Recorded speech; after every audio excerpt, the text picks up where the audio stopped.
Well, sup guys, welcome back to Gleeboot. Yay. Hi. I'm Cullen. I'm Allyssa. And I'm Hannah. And we're here to glee up your life. And I'm sorry. What are you sorry for, Hannah? One, I'm sorry that I'm sick, so I sound terrible. She's sorry about 9/11. It's her fault. Hashtag never forget. Too soon, guys. Too soon. And I'm sorry that, I mean, honestly, if you're listening to this podcast and you're like watching along, like honestly, you brought it upon yourself. Gleeboot. So maybe You know I'm not what? sorry about that. You made a great choice because this is my hot take of the episode. I love Glee. I love these episodes. I love Glee so much. I'm so glad we're rewatching it. And I don't regret. You like this show. Like, you genuinely like it. Yeah, and I don't regret watching this for a second time in the one life God has given me. I'm watching it for the first time, so... I feel bad for my past self who thought it was a good show. It's quality entertainment. Deeply upsetting. All right. So I think that this is an important... We're talking about episode 13, Sectionals, and episode 14, Hell O. That's how there's a hyphen between the hell and the yeah. O. Can we talk about that? Because I don't understand that. The actual name of the episode? Yeah. Is it because of what Rachel said about being like, I'm just focused on the first syllable? Yeah. Okay. I thought it was... Honestly, I thought it was like a ripoff of Jell-O, and I was really confused. This episode is really about Jell-O because it's like kind of wobbly but kind of firm, like the Glee Club. What part of Jell-O is firm? What kind of Jell-O are you eating? Cullen's take on Jell-O. You know, it's not a liquid, it's kind of a solid. True. I mean, that would technically be like glass. Glass is a liquid. Did you guys know that? Yeah, that's a fun fact. I'm so glad we're talking about all these things that don't relate to Glee. No, that is a fun fact. Glass is actually a liquid, but it's solid. Wow. Just like the team spirit of the Glee Club. Yes, well done. So this is an interesting turning point in this series because it was initially commissioned for 13 episodes. And so this is Sectionals is episode 13. So this would have been the first season finale. And then it got renewed for like 9 more episodes for a full 22 episode order. So the first 13 episodes were all made like without any feedback from fans. And now we're switching into now that Glee has become a sensation. It has fans. And it's being written on like the normal schedule of a TV show. So I think it's interesting. I think that explains, we're going to get to this, but I feel like Hello feels like the start of almost a new season compared to Sectionals. And that comes with some good and some bad things. Also, speaking of Ryan Murphy's oeuvre, I finished watching The Politician. 10 out of 10 would recommend. 3 musical numbers, and I saw 2 of the cast in LAX. Really? Wait. There's weekend. 3 musical numbers? Throughout the whole show. How many episodes are there? 10. There are 10 episodes and they just randomly do 3 musical numbers? They're diegetic. They're not just like, and now we're singing. It's like, we're in a musical and we're singing. Oh, okay. Yeah. Okay, I get it. But it's Ben Platt, so you're not going to not have him sing. Right. That would kind of be a crime. Yeah. Gwyneth Paltrow does not sing. Thank God. Unfortunately. 2 different takes. I'm sure this will be a hot topic in a few seasons. Yeah. And then, so you saw 2 of the cast members of The Politician at LAX this weekend. Yeah, I saw Laura Dreyfus, who was in Dear Evan Hansen with him, as well as in season 6 of Glee. And she plays one of his friends on The Politician. And then I saw the woman who plays the character Sky, who's like one of his rivals on the show. She was also, they were at LAX together. So I was like, I wonder if I'll see any celebrities. And then I walked by and was like, what? That's pretty crazy. Yeah. You know, if I walked by a celebrity in LAX, I wouldn't know they were a celebrity. Yeah. That would probably also happen to me. I get very focused when I'm in airports, so like I don't really pay attention to other people. I just focus about myself. So. Wow, narcissist. No, I mean it's true. Sounds like somebody's a Rachel Berry. Honestly, I don't even want to talk about her right now, but you know what? I guess we have to. I guess we're about to talk about her a lot. Love her. Love episode 13, Sectionals. It's when Sectionals happens. Yeah. I was so mad. We're going to get to why Alyssa was mad, because it has to do with the end of the episode. So we're going to get there. So there's 3 main plot lines. There is Human Nightmare Will Schuester and his love for Emma. There is Quinn's pregnancy reveal, part 2, because it's the next big reveal about her pregnancy. And then there is the Sectionals. That's why it's called Sectionals. So which storyline? They're also intertwined. Which one should we talk about? The pregnancy one first? Yeah, I feel like that's probably like the quickest one. Yeah. Right? Yeah. So Rachel starts to suspect that Finn is not the father, and everyone else in the Glee Club already knows and doesn't tell Finn, which, like, I don't know how I feel about that. Like, is that kind of being a bad friend?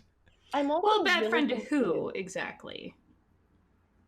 Okay, we both spoke at the same time. What? So I'm really confused as to how everyone found out. Did, like, Mercedes just tell everybody but didn't tell Rachel? Yeah, I think... Or did they all just guess? Well, I think she guessed, and then it was kind of like this thing where we just assumed that everybody else who is intelligent guesses, but apparently Rachel's not intelligent. Puck tells Mercedes. Yeah, Puck tells Mercedes. And then she tells everyone. Right? Is that... So, like, that was... Wait, is that an actual scene? No, it's off camera. Right? She just tells everyone off camera? Yeah. And then, so, like, and then they're talking about it. Yes. Yeah, I was okay. really confused. Yeah. Yeah, so Rachel gets a suspicion because she overhears some of them talking about it. And she does a test where she says, oh, Quinn, like, you should have your baby tested for this disease that, like, I got tested for. Oh, wait, it only happens if, like, one of the parents is Jewish. And then she sees Quinn asking Puck to, like, we need to get this test. And then she's like, signed, sealed, delivered. It's not Finn's. Yeah, so one of the things that I noted when, like, they're doing their, like, split screen talking about, like, oh, we can't tell Rachel, all this stuff, Artie calls her a trout mouth? Did I hear this correctly? Did anyone else catch this? Wait, he called her a trout mouse because there's someone else who is supposed to be Trouty Mouth. Exactly. Wait, what? I thought that too. He called her a trout. I could have heard it wrong, but I could have sworn. Who's supposed to be a trouty mouth? You'll find out. It doesn't count now. It hasn't happened yet. But what is a trout mouth? Like, what is that? Because, like, Artie's like, yeah, Rachel's such a trout mouth. I was like, I'm sorry, is that a term I'm supposed to know? No, I think it's someone who talks a lot because trout's mouths are always open. Fun fact, I did not know this. Well, I'm guessing. They're like they always look open. Have you ever caught a trout? No. No, I don't fish. Really? You guys haven't gone fishing, like, with your grandpa or something? Which is what I did, so I'm... My grandpa liked woodworking. My grandpa took us fishing, and we mostly caught salmon because it was during salmon season in Michigan, but we also did catch some trout, and they have some big mouths. And Allyssa saw them and was like, this looks like Rachel Berry. I don't know who that is yet, but... That was me as a 7-year-old. Nailed it. So this also, because I remember in season 2, Santana is like, Rachel, you're a blabbermouth. Mm-hmm. But Mercedes is the one who blabbed about the paternity to everyone in Glee Club. Literally everyone. Exactly. I'm like, okay, so this happened off screen. So ultimately, Mercedes is absolved of any like wrongdoing for telling everybody else. But yet Rachel is blamed. I mean, obviously her intentions are like kind of out of whack, whatever. But like, why is she blamed? Why isn't Mercedes blamed for like gossiping, essentially? Yeah. It's crazy. I guess maybe it's like a lesser of two evils in this case. Maybe it is about intention, but like, what is Mercedes' intention? That's the thing, is like, it should have been a scene. It should have been a scene where Mercedes is like, guys. We did get, I love when they do the scenes where they're all on the phone and it's cutting back and forth. And we get the iconic, aren't you and Puck dating? No, we're just having sex. Sex isn't dating. And Brittany's like, if it were, Santana and I would be dating. Les bomb. A queer icon was born. Okay, honestly, can I just say, that entire scene where they're doing like the split screen and the phone conversation and we're seeing them talk about not telling Rachel was very, very confusing for me. I wasn't able to follow it. Like, by the end, I knew what was happening, is that they were talking about not telling Rachel. But it was so infuriatingly complicated. Like, there's better ways to do that. They're also like talking on the phone, walking down the same hallway in the same school. As Rachel. Like, she's in the background. Exactly. So it's like, I don't understand. Is this supposed to be like ironic or funny? I don't get it. I thought it was funny. Also, when you said it was confusing, I wanted to quote another famous Glee Season 2 line. Breakfast is confusing for you. It's not for Alyssa. That's just where my mind went. Okay. All right. I thought that was a fun scene. And then, so Rachel finds out that Finn is not the father. And we don't see her tell Finn. We see the aftermath. Scene of aftermath, as our professor would say. Hey. We're screenwriters, guys. So, yeah, it's just, we see the aftermath. We see Finn is like punching Puck and like kicking chairs around. And they're all like, you need to calm down. And he's understandably pissed because that's like a pretty big thing to lie about. Yeah, I thought Corey Monteith's acting was probably like the best that I remember him acting from watching the show. So like, I was actually really stunned by his performance in that scene. Like, I thought he did a really, really good job. I remember when we were watching the scene, because Cullen and I watched these 2 episodes together, you mentioned something about him having anger issues, and I was like, Cullen, what are you talking about? He just found out that he's not the father and she lied to him. I think this is okay. But if we're going to talk about this, there are other scenes where he like kicks chairs and stuff, and across teen dramas in general, whether it is Teen Wolf or Riverdale or whatever, I feel like male characters often like they express their emotion through very aggressive or violent actions, and that's considered like the normal form of male expression. And I think that's like a really dangerous message, and that's often like repeated in these teen dramas. Like, boys are upset, boys punch things, boys do things that are scary, and I'm like, that's not okay. So that just like, this was like an okay example, but like I feel like this happens a lot in these kinds of shows. Yeah, so you're saying it's, but for like lesser reasons. Like, yes, remember when they were doing the cupcake sale and he was like, I'm sick of you like always being on me or like picking on me, Quinn, which like was also valid. But then he like gets up and he like kicks a chair and he storms off. Wait, who? Finn. This was Finn? I don't remember that scene. We just watched it. I don't remember. I also don't remember him kicking a chair again. During the cupcake scene. Yeah. Are you sure that happened? Why would I just make this up? I believe that it happened, but I didn't. Well, I mean, this is one of those things, like, that wasn't something I ever thought about, but, like, you make a good point. Like, it's a trope that happens a lot, and, like, women are pretty much delegated to, like, you cry about things when you're upset, but the boys get to, like, physically affect their environment.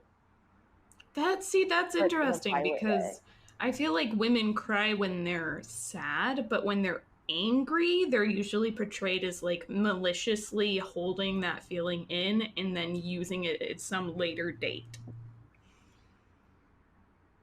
Yeah, that'll happen a lot in Glee. Oh boy.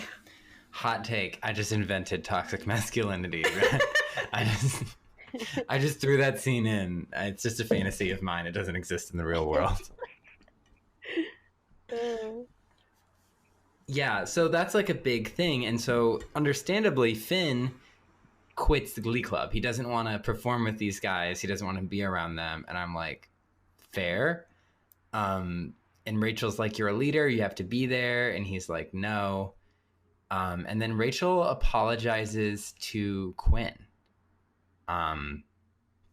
Because actually, wait, I don't think she talked to Finn at all. Never mind. He storms out, and then she apologizes to Quinn because she's like, I did this for selfish reasons because I wanted Finn to be more available to me.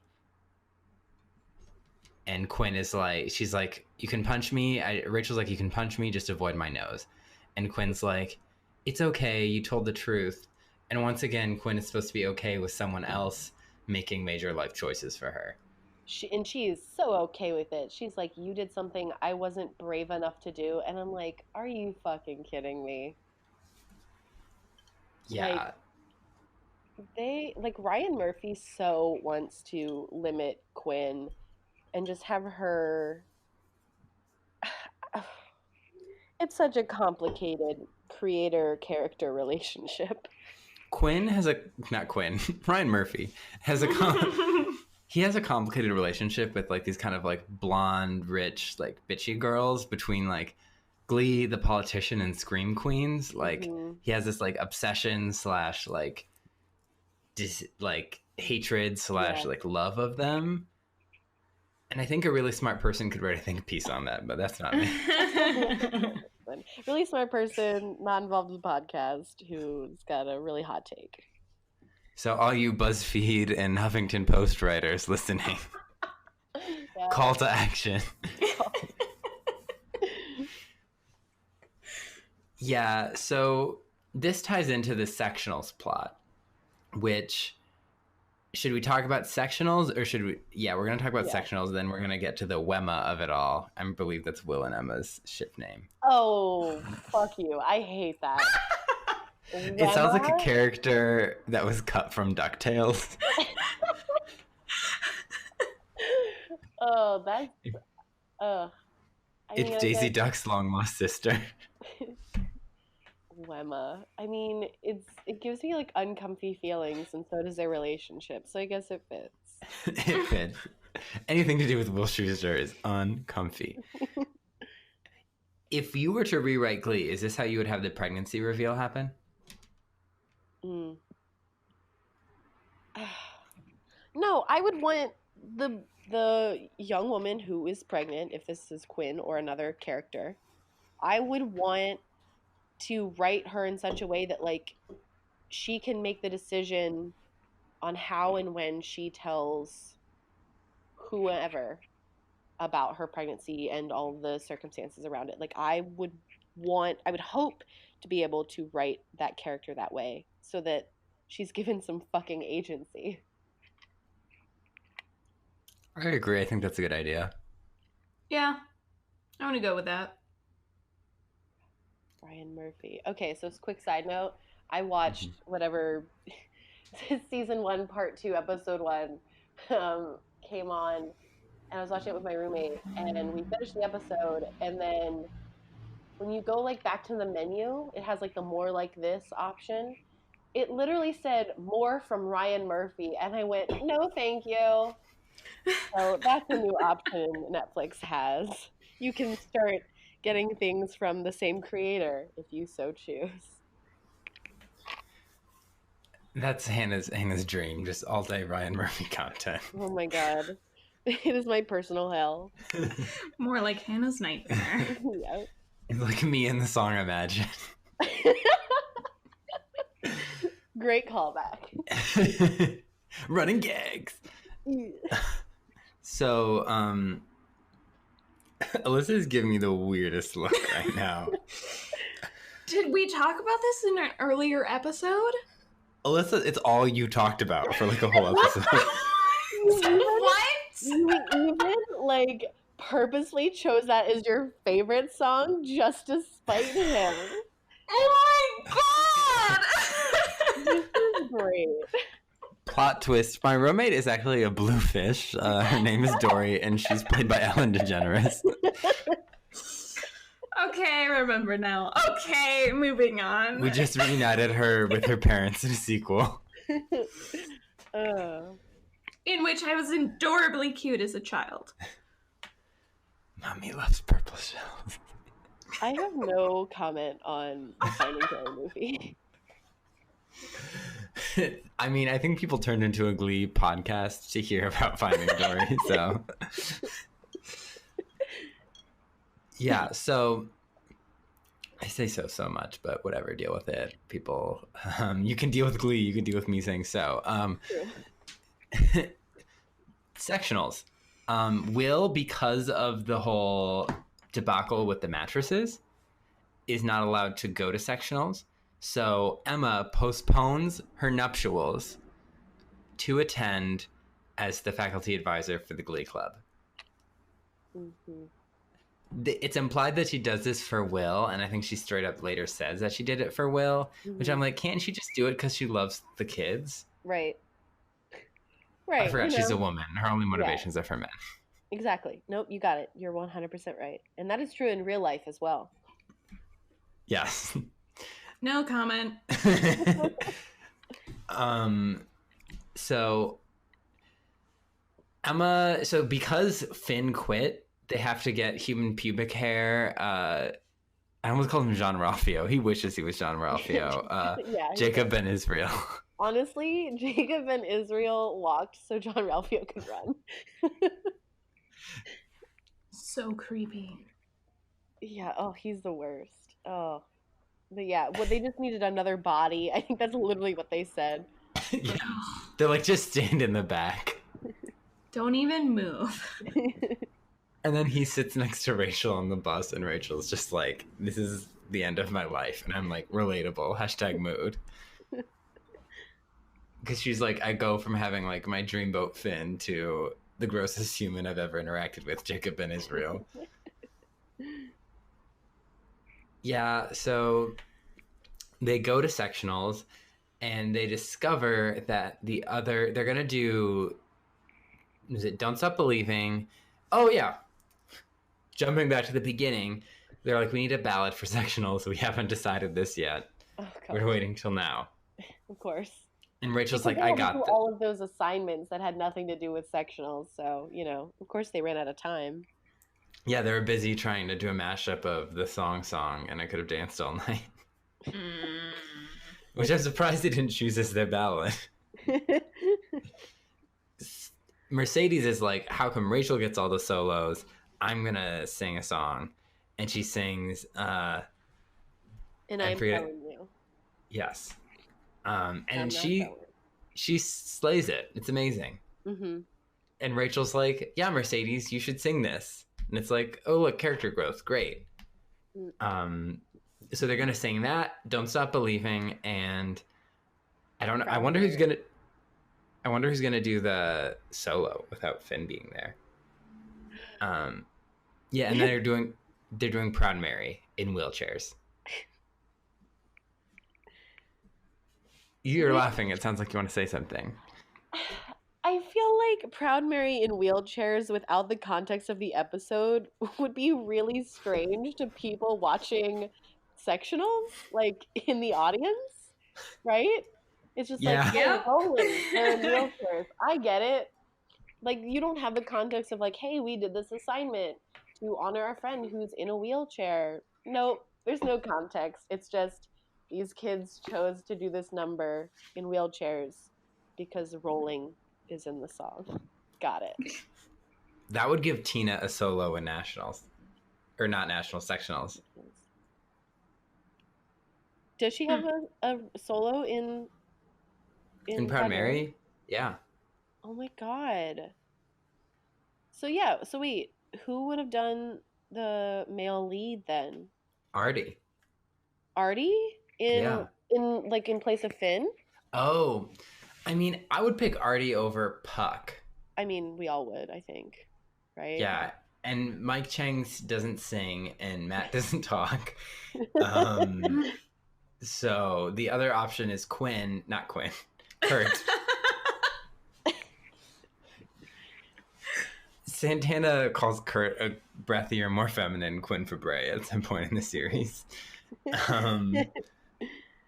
So I think it would have been Artie. Wow. Well, okay. I mean, if that was their game plan.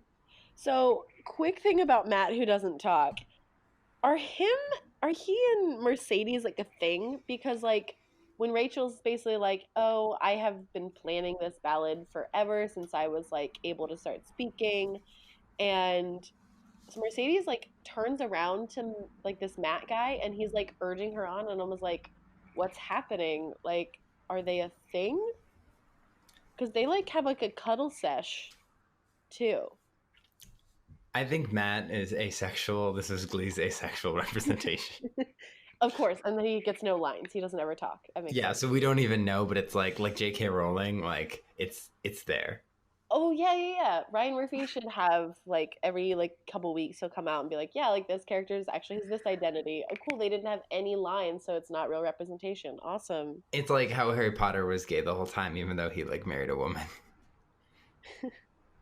Everybody in the Harry Potter universe is gay in some form. Because There is a great sexuality is a spectrum, and the Glee podcast is talking about Harry Potter. How many different things have we talked about now that aren't Glee? There's a great meme about like, you're not born gay. You're gay when J.K. Rowling decides it's your time. Yeah, when she puts her own sorting hat onto you. The scarf of sexual preference, actually. Yes, how could we make that blunder and mix them up? Yeah, J.K. Rowling aside, they're going to sing those 3 songs, and then the other clubs steal them. So they sing the first club, the Jane Addams Girls, with Grace Hitchens as their coach. They sing Proud Mary in wheelchairs, as well as I'm not going Mercedes anywhere. Ballad. Yeah, I'm telling you. Yeah. And it is, and then they're like all upset. And then the next group, the deaf choir sings Don't Stop Believing, and everyone's crying, and they're all like upset. And Rachel, this is why I love Rachel, is like, okay, we're gonna have a meeting, we're gonna figure this out. Mm-hmm. And they're all like, we just gotta give up. And I think it's Jacob Ben Israel like wetting himself or something disgusting. I don't know. I blocked it out of my mind because that's the only way I could go on with my day-to-day life. And they're all upset. And then Santana is like, I'll beat you up if you like tell anyone, but I like being here. I didn't betray us to Sue. And then Brittany's like, oh, I gave Sue the set list. I just didn't know what she would do with it. Poor sweet Brittany. Yeah. I don't know, because like Brittany's been involved in the hijinks for a while. So like, I mean, I guess she probably didn't know exactly what was going to happen, but like, she knew it wasn't going to be good, right? Yeah, but does she even think that far ahead? Yeah, I don't think she even got that. Like, yeah, Brittany has like, well, yeah, she just exists on a different plane. Yeah, I feel like Brittany is like living in like the world of Adventure Time or something, and everyone and like but stuck in Ohio. Yeah. So they are like, okay, well, Quinn's like, let's do Somebody to Love. That's a crowd pleaser. I'm like, great job, Quinn. We stan. And then Rachel's like, Mercedes, do you know any other ballads? And she's like, I'm only prepared to do that one because for the first time in forever, Frozen reference, Glee acknowledges that everyone doesn't have like ballads just like ready to sing. And Rachel's like, she's like, are you sure? And she's like, Rachel, I know you have like a ballad ready because it's Rachel, and she does. So not everybody does, but Rachel does. Yeah, I can believe that Rachel would have like be ballad ready at any moment. But like Tina, no. What about Kurt? Kurt later in his life, but not now. I think Kurt's too, like, he's not really settled in himself yet. Yeah. And at the school, Will talks to Finn. And Finn is like unpacking his locker because it's like the end of football season.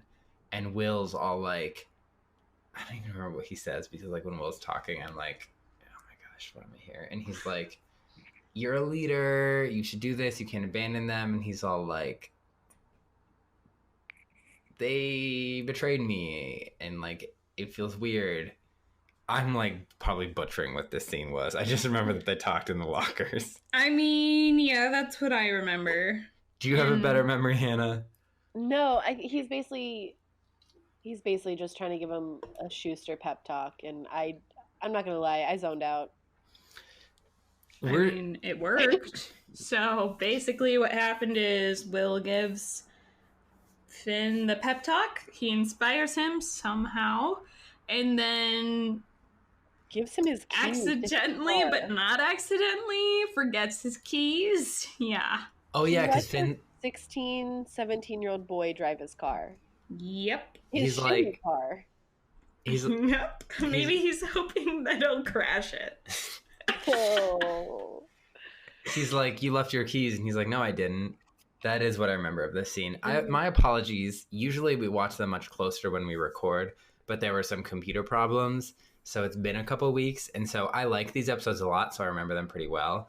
But that one scene, I mainly remembered like what happened and the outcome. I don't remember like the details of the conversation.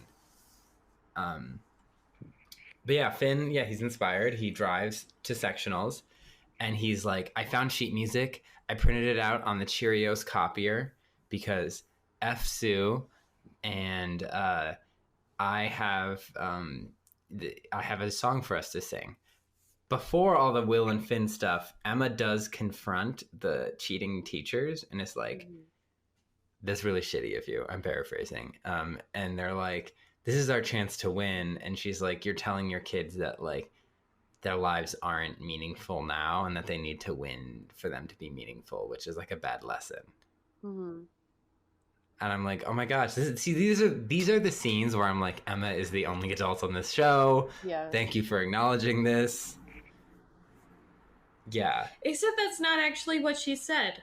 That's what I said. Wait, isn't that what she said? That's not what she said. What did she say? I don't remember, but I remember saying, oh, I thought she was going to say,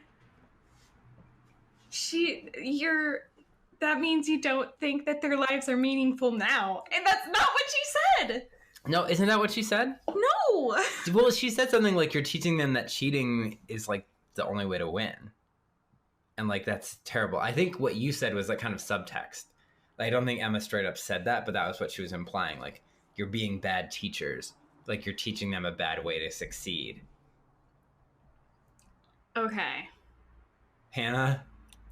I don't remember. I also do not remember that conversation, really. I do remember, like, Emma standing up to them, which is great, but I feel like it was kind of redundant to, like, basically what Sue was doing with Shu when he did, like, all that hairography shit, where she was like, you're distracting from talent. Like, basically just, like, giving him a lesson about how, like, you're a bad teacher, you're teaching them something that's going to make them actually feel bad about themselves. Yeah, I liked that Emma actually stood up to the teachers, but there were things that she didn't say that I wish she said. And I don't remember what they were, because like Cullen said, it's a couple weeks ago now. Been a while. But I was like, yes, it was great. It was a great scene.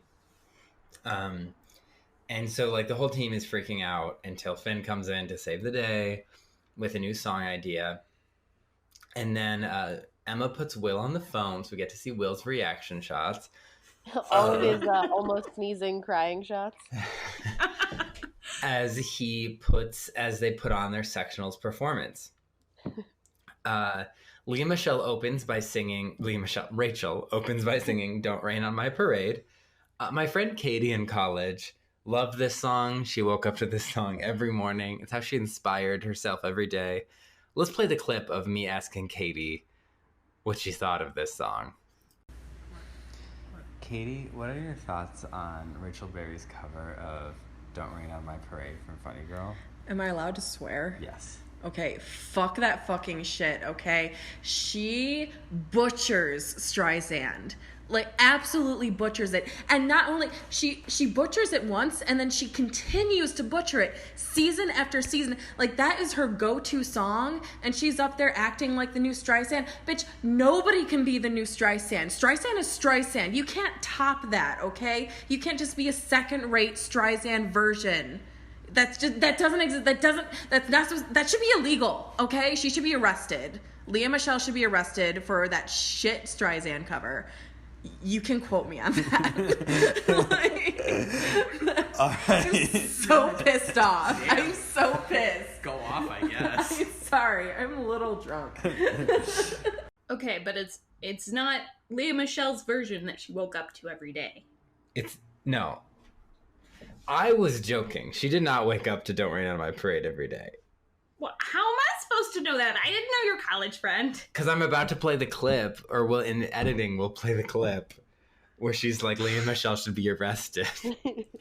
Okay, but I've heard that clip, and I would have guessed that she woke up to the original. Yeah, that maybe she was like really passionate about it. She is really passionate. She doesn't wake up to it every day, but she does have a Barbra Streisand doll. She's okay. Yeah, she's a big Barbra fan. Also, literally now anytime that Rachel Berry mentions Barbra Streisand, as she does in the episode we're about to talk about, I literally thought of your friend just being like, fuck you! So, I don't know Katie, but I feel like I totally got her and her anti-Rachel Berry, anti-Leah Michele sentiment from that clip. I'm glad. That's what I wanted. So good. Also, she should be a guest star. That was terrific. Yeah, hopefully once we figure out how to work the technology more, we can have like 2 remote guests. Yeah, hot take, I do like her cover of Don't Rain on My Parade. I think it's a really good cover. And like it's very Rachel. Yes. That's the thing I liked about it, was that it was so Rachel. It was just like, this has a Rachel Berry just like vibe to it. And yeah, I mean, I definitely get the whole thing of like, it's not Barbra, but like, it's definitely Rachel. Like it's very Rachel, very Leah Michele. Yeah, I also really enjoyed it. I actually used to listen to this version of the song in the shower because I did not grow up with Barbra Streisand, so I hadn't heard it at that point. Yeah, this cover is on my Guilty Pleasures playlist. I mostly listen to like not jazz. I don't like jazz. Blues. So it's not quite there. Have you seen the Bee Movie, Alyssa? I have seen the Bee Movie. You like jazz? Oh my god. That is a highbrow reference. Whenever Renee Zellweger is in anything, I'm like, oh, like Renee Zellweger from the Bee Movie? Yeah. Oscar winner? Did she win an Oscar? And people are like, oh, well, she's also in this. I'm like, no, but it's important that we remember she was in the Bee Movie. Hashtag never forget. Never forget. Just like, I'll never forget this episode of Glee that I really like. Actually, I literally don't have many notes on this episode. I literally wrote, like, I do not have many notes. I actually genuinely enjoyed it. Like, as a whole. I did not. As a whole, like, all of the, like, kids stuff, I was like, this is pretty solid. They built the tension really well with, like, the sectionals performance and everything's going wrong and they need to find a way to put it together at the last minute and, like, everything comes to a head. It's, like, great. Like, I've seen it before and I was like, oh my gosh, what's going to happen? Like, it's exciting. And then the song that they sing after Don't Rain on My Parade, Alyssa is glaring at me, but I don't care because it's the 21st century. I've had a lot of wine. It's fine. She sings Don't Rain on My Parade, and she sings I'm Marching My Band Out. And they then all march out. The band comes out. It's so good. Her crew comes out, and then they sing You Can't Always Get What You Want. We just see those two songs. We don't see their full sectionals performance, which Alyssa has opinions about. I'm so mad. Why? Okay. I hated sectionals. Wow. I hated sectionals so much. Number one, when you're doing a Glee Club, you would think that if you only have 3 songs to perform, one of them would not be a solo ballad. Especially. That was in the rules that they had to do that. Yeah, but why would you write that into the rules? So that Rachel could have a solo. That's why. It doesn't make any sense in real life. I feel like that they would do that in real life. I think that's dumb, and whoever does that is dumb. I need to get Alyssa in touch with, like, the show choir headquarters. Okay, but take them down. You only have 3 songs. Yeah. And one of them showcases one person? I mean, it's fucked up for sure. But I would actually believe that happening. It could happen. I don't agree with it in reality or in TV shows. It creates, like, variety. I am not going to agree with that. I feel like a solo or multiple solos in one song that also showcases the entire choir. Like in Proud Mary? Yeah. Or Don't Stop Believin'? Yeah, literally anything but a solo for one person for the entire song. That's ridiculous. One time I saw my college a cappella group sing Talking Bodies. I just wanted to say that. Okay, cool. I drank a lot of wine. So that was the first thing that I hated about sectionals. The second thing that I hated about sectionals was that they said they were going to sing Somebody to Love, which is one of my favorite songs, okay? And then we never got to see it. Why would they say it if we were never going to see it? I was so upset. Because they already did it in the show. So I don't care. They did all of the other songs in the show already, too. No, they hadn't. Okay, but the ones they planned on, they had. But they didn't do them. Yeah, but it's still my favorite song. So this is a personal affront. How do you feel about Anne Hathaway's cover in Ella Enchanted? I love that movie. I'm sorry, and I like Ella that song. Enchanted? Wait, what? You've never seen that movie? I have, but I don't remember this. Anne Hathaway she sings Somebody to the to Giants. Love. Yeah. She sings what? She sings Somebody to Love to the Giants. It was my first exposure to that song. I'm gonna just sit back and let this happen. So, fun fact, one of the girls who played the Wicked Stepsister in Ella Enchanted later played a Wicked Stepsister in Into the Woods. Oh. Yes, like the movie. Yeah. Typecast much? Yeah, she has a type. She slayed it both times, so, like, good for her. Make that money. Third thing I hated about sectionals was the song that Finn picked, because it was so bad. I mean, also hated the Rolling Stones song they did. What was it? You Can't Always Get What You Want, right? Yeah, it was just boring. It was a boring performance. It is not on my Glee playlist. I will say that. Oh, okay. boring. Like 4 sectionals, that's what they came up with.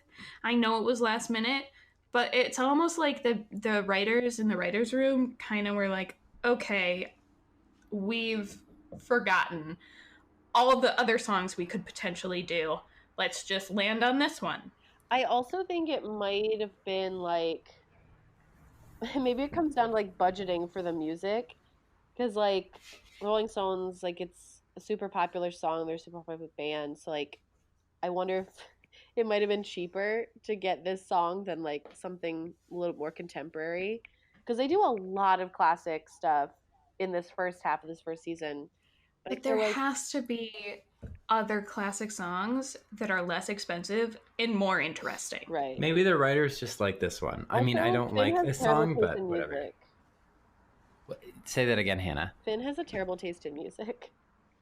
Finn likes classic rock, which is classic, but I tend to like Glee versions because the songs end, as we established in the first episode.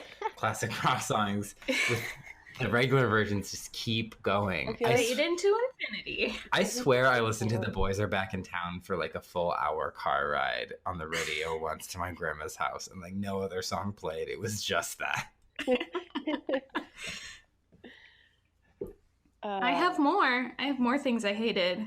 We'll get to those because it has to do with like the timing, right? Yes. Yeah. So,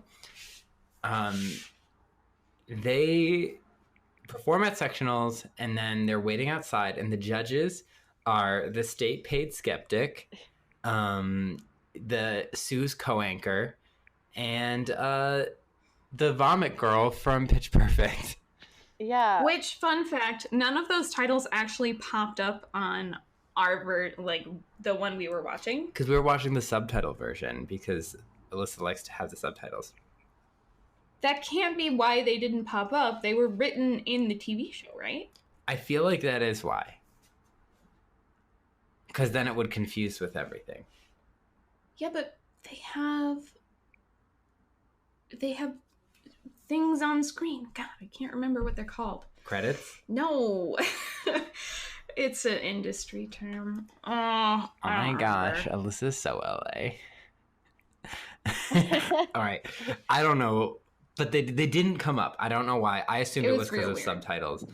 I don't think it was. I think that actress is that Anna Camp? Yeah. Right? Yeah. She's in that new choir show where she's in like church choir. Yeah. Perfect Harmony. Will not watch it, but it's a show. It's a show. I always get the name mixed up with Righteous Gemstones. Okay. Yeah, which has another Pitch Perfect alum. So she is all like, they were cute. Like, I liked them. They were like unpolished, but they were fun. And the state skeptic was like, I don't even know what a Glee Club is. Why am I here? And I'm like, Alyssa. What? I feel like that like channeled your energy. Just like, I don't know what this is. What is this stupidness? I mean, okay. I could see that. And then the coach for the Jane Addams girl, Grace Hitchens, is all like, I'm sorry, I cheated and that's bad. I'm going to apologize. And the judges are like, it's too late. And Anna Camp is all like, Glee Club from McKinley, you did a great job. Like, I loved you guys. And then we cut to Will trying to find his pocket square for Emma's wedding. I'm not sure if that's the exact cut, but I think it is. Pretty close, remember. I think, because yeah, we just kind of drop off of sectionals, you know, the titular concept of the show, the episode, but whatever. And Terry is all like, let me help you put your tie on. And I think he does let her do it. Well, we didn't get to, no, never mind. Keep going. Yeah. And then he's all like, Terry, like, this is basically over. And she's like, whoa, what? And then he goes to Emma's wedding, and it turns out that Ken canceled the wedding because she kept pushing it back. And so she's just sitting there in her dress alone, like you do. And there was an ice sculpture at their wedding.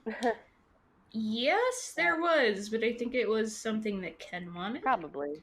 Yeah, Emma didn't want anyone to know they were Emma getting didn't want married, so I was anything, surprised yeah. it hit. I thought their wedding was supposed to be in Hawaii. Yeah, and then they wouldn't let her bring her own fruit, so they couldn't do that. Yeah. Oh, okay. I must have missed that.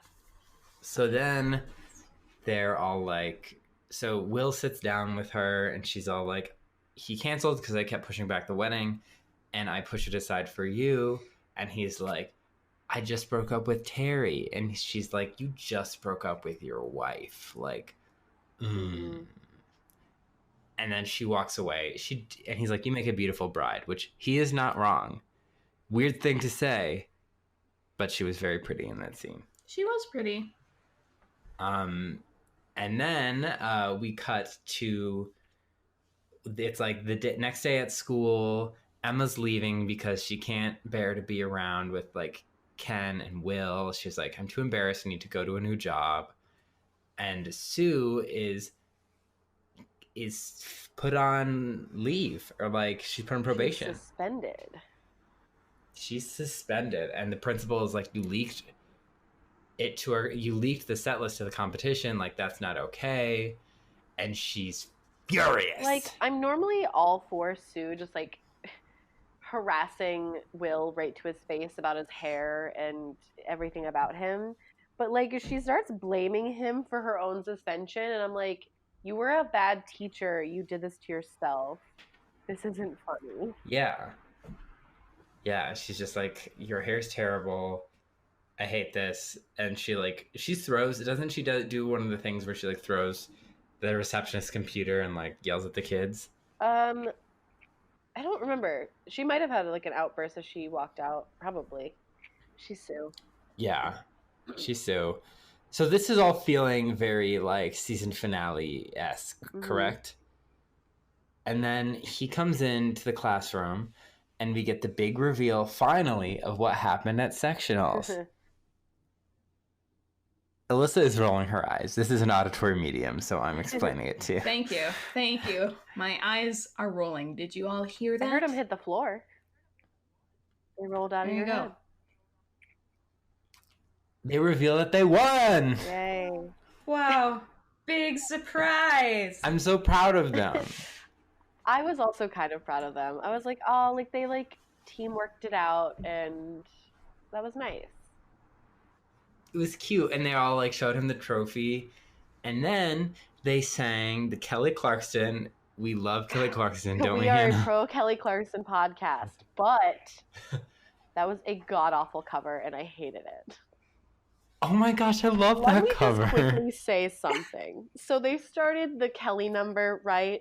And it starts with the strumming, right? You hear the strumming.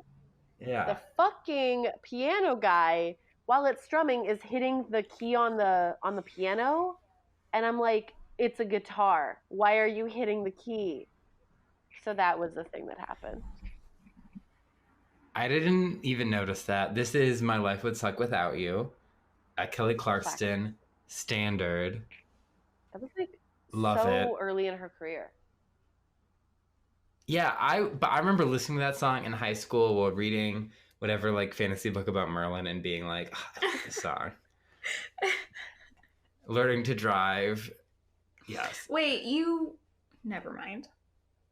So then they sing the song which this song and the show has like a Finn solo, but the soundtrack recording does not. Interesting. I did remember that. I was like, wait, why is Finn singing? Shut up. This is Rachel's song. And they do they flash back to all the different dances that they've did throughout the season. So they do like the cowboy stuff that they did with Kristen Chenoweth. Kurt does the single ladies stuff. They do some of the It's My Life stuff. Like, it was great. It was a great sum up to the season. My heart was sufficiently warmed. And then to counteract that, Will runs after Emma, who recently was like, no, we can't be together. And then as she's leaving, he kisses her. And she kisses him back. And that's how teaching works. She's not leaving. That's how teaching works, yeah. She's like, Higgins, I'm staying. So it's like, this would be, if this was the season 1 finale, it's like, we got all the couples together, or we got Will and Emma together, Finn and Rachel can be together, they won sectionals, Sue's suspended, big happy ending. Yeah. I know like early on in the episode, I think it was like right before they went to sectionals, Shu's line is like, I don't know what the future holds for me and for us. And I was like, oh, like this is the writers directly talking about how like this could be like a make or break for them, whether or not they're going to get picked up. And I thought that was a very telling thematic line. Little did they know there would be 6 seasons of Glee. And fucking concerts and on tour, the Glee so project. Many gay people coming out and people becoming comfortable with their sexuality and like using the show as a platform for community. It's like kind of actually crazy to watch that last episode and be like, this actually does have a giant impact. It was actually kind of cool to rewatch that. This still has an active page on fanfic.net. And there are people still making media about it, so that would be us. We are a part of the Glee phenomenon. Oh god. Are we? Can we call ourselves that? I don't know. That's our tagline. We're part of the Glee phenomenon. Yeah. So that was sectionals. Well, yeah, I want to hear everything that the rest of like what I hated about it. Share a similar sentiment. Go ahead. I hated the way that they, quote unquote, revealed that they won. Basically, what happened was we were all like really on the edge of our seats for stupid songs, thinking that they were, I don't know, there was some question as to whether or not they won. And then we go into the judges' room and they all but tell us that they won. And then there's the cut to Will. I was so upset because it's like they had the tension and they raised it up as far as they possibly could go. And then in the judges' room, they tell us that they won? They didn't tell us that they won. They all kind of discussed their opinions. They did. Well, they raise up the stakes there, or the tension there too.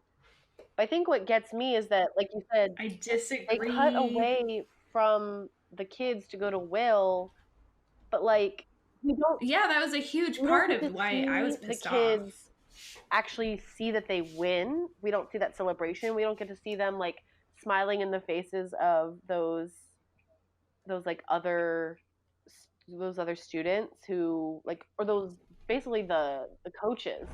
We don't get to see that defeat and the win. And like it really comes down to like the show was really focused on Will's satisfaction so much that like the group's win was really only delegated to him finding out and getting that moment of celebration. I agree with that, but I also think that they could have written the judge room much better in order to keep the tension actually high and keep us thinking about it. Every single judge said something bad about the other groups or good about their group. So we already know that they were going to win. That's not true. The only one who said something nice about the McKinley kids was Anna Camp.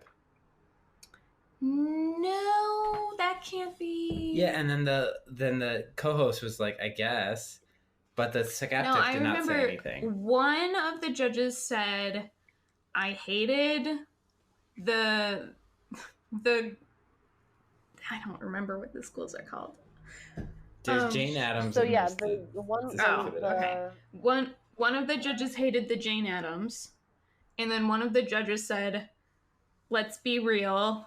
This is a singing competition. The deaf group that was can't Anna sing." Camp, who liked the Glee Club, who liked McKinley. Yes, and then one of the judges said, "I like the energy that McKinley brought."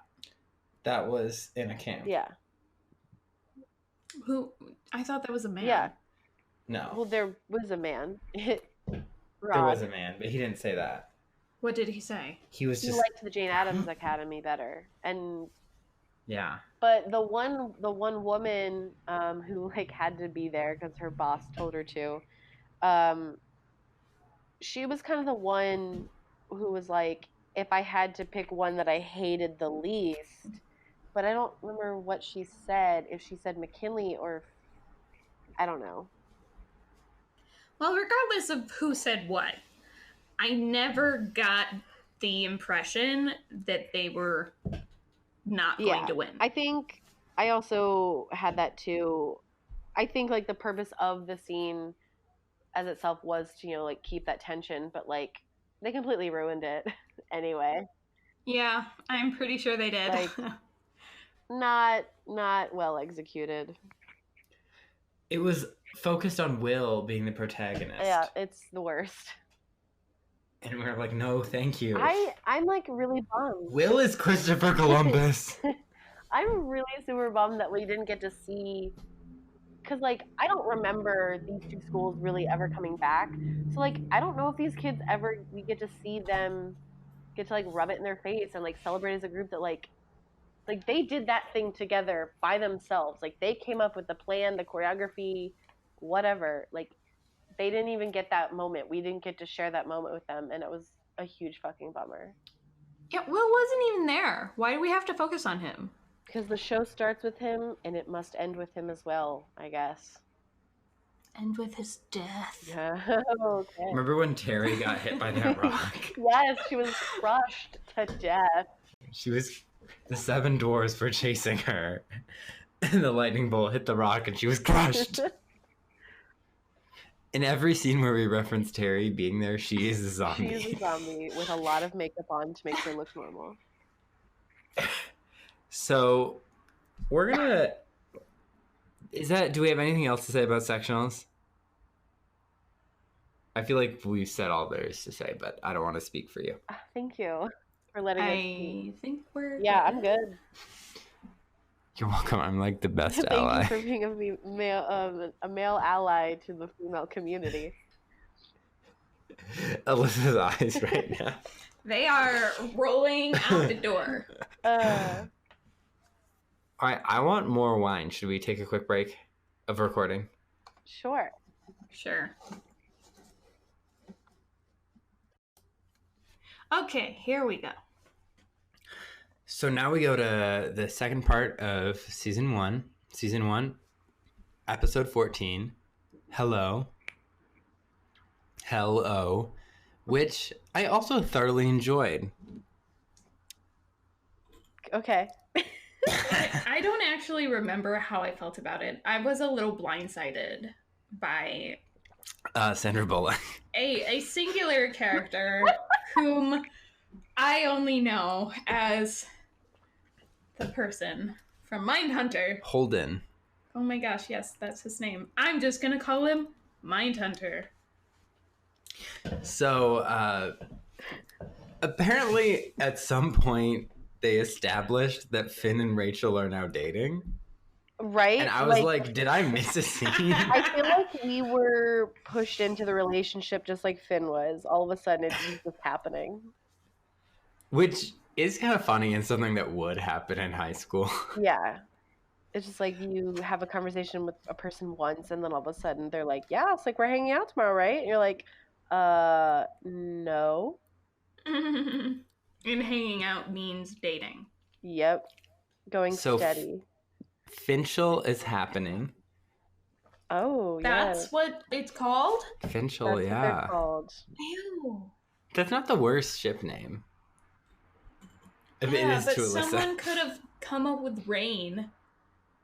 That's so much better. That becomes too close to another ship name that we're not going to talk about because it doesn't happen yet. Yeah. So they're apparently dating. Finn's playing basketball and he feels off. Will is basically the season resets because suddenly Sue is back. She date raped Figgins? They may not have had sex, but she definitely roofies him. And makes him think that they had sex. Yeah. Yeah, and so she's like, hire me back or I'll blackmail you. So you guys remember that that BuzzFeed list that I was holding on to because there's a bunch of spoilers? Yeah. This was one of the things in it of like her roofing him. It was like one of the like 21 gross things that Glee did that made everyone super uncomfortable. So yeah, that's wait, one there's of them. only 21. No, it's a mystical. They had to pick some of the worst. Yeah. Okay. I can see that. So, yeah, and so Sue is back, and she's trying to destroy the Glee Club, so it's all like, what was the point of her suspension? It was immediately undone. Yeah. And Emma is back, and Will and Emma are dating. Which plot should we talk about first? Let's look at my list, my own listicle. We got the Santana, Brittany, Finn, and Rachel plot. We got, Sue being back isn't really a whole, that connects to that plot. And then we have Jesse, and we have Will, Emma, and Shelby. All right, Sue. We called her Irma. Emily. Let's talk about the dumpster fire that is Will Schuster's love life first. Great. Should we do that? Yeah. So he is like, so we have to sit through the most uncomfortable date. Because he takes Emma back to his apartment, and they're dancing to, what is that song called? It's called Hello. Hello. Who is it by? Neil Diamond, right? Neil Diamond. Yeah, I think, sure. I believe you. I trust you. Friendship. So they're dancing Hello Again. I thought it was just Hello. Hello Again, Neil See, you Diamond. should never trust people, Cullen. See, I'm always going to let you down, and I'm so sorry. See, that's real friendship. Understanding that people let you down just like Will Schuster. So they're dancing, and he's singing this song to her, and I'm like, please stop. I've never been like more disgusted, more not turned on. The closeness of their faces made me so uncomfortable. I think if I go to hell, I'll be dancing with Will Schuster, and he'll be whispering "Imagine" into my ear, and I'll be like, no. Yeah, so that scene was happening, and I was like, please stop. And then they're trying to make out, and he starts moving in to have sex, and Emma is like, no, I'm not ready. I actually haven't had sex before. And Boom. Will has a reaction. Capital R reaction. Yep. He like literally shuts down. He's like, do not comprehend. Wait, what? He like, yeah, it's an uncomfortable reaction. Yeah, yeah, he's like, oh, it's fine, but like it definitely doesn't read as it's fine. Yeah, because like he spends like 7 seconds like looking away from her, and like, I don't know, what do you guys think he was thinking about that? Like, I'm so hard. That's probably what he was thinking. Wow. If my Okay. experience dealing with horny men is anything, they're like, I'm hard, like, you need to do something about this. And then you're like, I don't think that's my problem. I honestly just like, to me, it kind of felt like he was like, not grossed out, but he was like put off in a bad way, that he like judged her in that moment. And of course, then she apologized for being weird, which was like crazy to me. But yeah, it was really uncomfy to watch that. Yeah, ladies, if you don't want to have sex, don't have sex. It's fine. Will Schuster will judge you, but honestly, is that a good thing? Yeah, because like, who is he really judging? He should judge himself. Also, men, if you don't want to have sex, don't have sex. People, It's if you don't fine. have sex. Yes. Anyone who doesn't conform to the two genders. And if someone else is turned on by you existing, that's their problem, not yours. Very true. Mm-hmm. Yeah. So they don't have sex. Emma tries to prepare a really nice dinner for him for another date, and then Terry shows up to pick up whatever shitty DVD she has left. They're all like weird action movies, like Independence Day or something. Yeah, she's like really into Bruckheimer, and I'm like, okay. Another bad choice from Terry. First one, marrying Will Schuster. And she's like, oh, Hello Again was our song. Look it up in the yearbook. And then she like plays with Emma's OCD and tries to ruin. She like moves a fork or something. Yeah, she like hits the nice place setting. Yeah, and then her eye falls out because she's a zombie. And then Emma does look it up, and it is true. It was their prom song.